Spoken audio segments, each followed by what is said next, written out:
হেই আসসালামু আলাইকুম, কি খবর সবার? কেমন আছেন সবাই? আমি তো আলহামদুলিল্লাহ অনেক ভালো আছি। আজকে আমার গরম ভাতের সাথে গরম গরম ইলিশ ভাজা দিয়ে আর শুকনো মরিচ দিয়ে খুব ভাত খেতে ইচ্ছে করছে। কোনো কিছু খাওয়ার ক্রেভিং যদি ওঠে, ওইটা না খাওয়া পর্যন্ত সত্যি একটু শান্তি লাগে না। মনে হয় যে কখন খাবো তবেই শান্তি।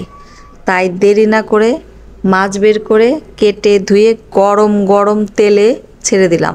এখন শুধু অপেক্ষা গরম ভাতের সাথে খাওয়ার। আর এই যে রেডি হয়ে গেল আমার স্বাদের ইলিশ ভাজা আর ভাজা মাছের তেল।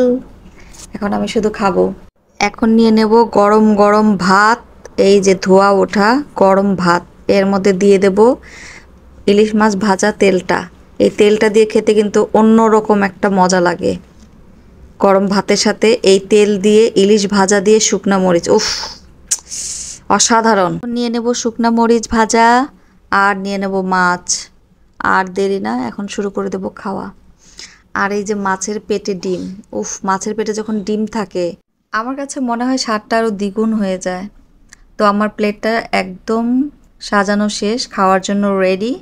আমি জাস্ট আপনাদেরকে একটু দেখাচ্ছি যাতে আপনাদের দেখে একটু লোভ লাগে।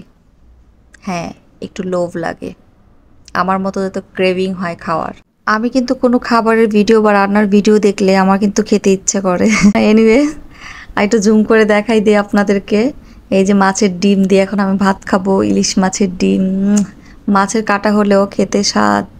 ইলিশ মাছের এই একটা দোষ যে কাঁটা অনেক, বাট খেতে কিন্তু অনেক মজা। লাস্ট টাইমে এক পিস মহিষের মাংস টেস্ট করে নিলাম।